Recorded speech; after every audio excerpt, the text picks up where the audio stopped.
केवल ओडिया किंबा हिंदुंकर नुहे बरम जगतर नाथ बोली तो से जगन्नाथ। सेइथिपई तो तांको देउल बड़ देउल,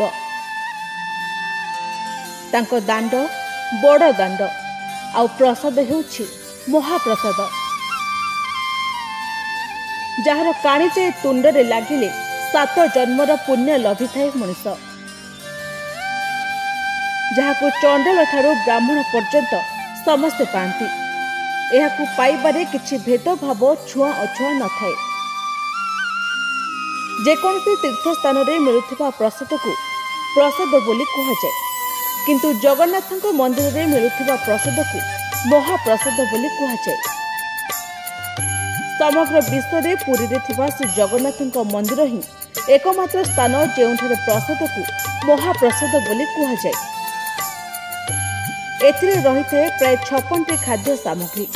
काठ चुली और माटी पात्र रे केवल बांफरे प्रस्तुत यह सुस्वादु भोग बा नैवेद्य को प्रथमे महाप्रभु श्री जगन्नाथ और परे मां विमला को अर्पण करा जाए। यह परे अवशिष्ट प्रसाद को कहुए महाप्रसाद।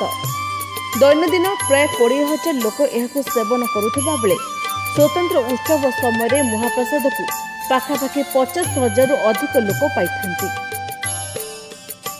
एहार प्रस्तुति रे 40 रु 50 क्विंटाल चाउल, 20 क्विंटाल डाली और पनीपरिया व्यवहृत हुए। यह श्रीमंदिर परिसर में थिबा बृहत्तम मुक्ताकाश भोजनालय आनंद बजार रे मिलिथाए।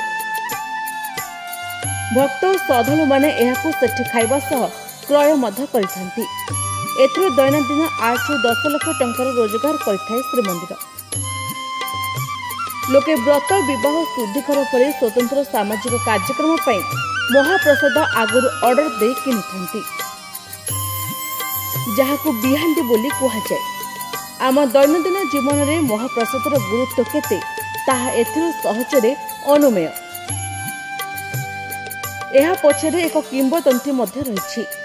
एकदा वल्लभाचार्य एकादशी उपवास रे महाप्रभु से जगन्नाथ मंदिर को जाइथिले।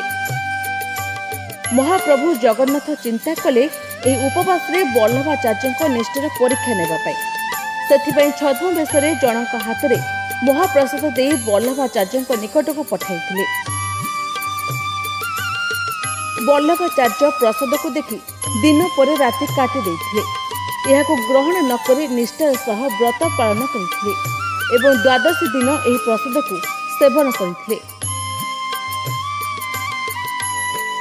एही दिन परठार प्रसाद को महाप्रसाद रूप में समस्ते जानिबा को पाइले।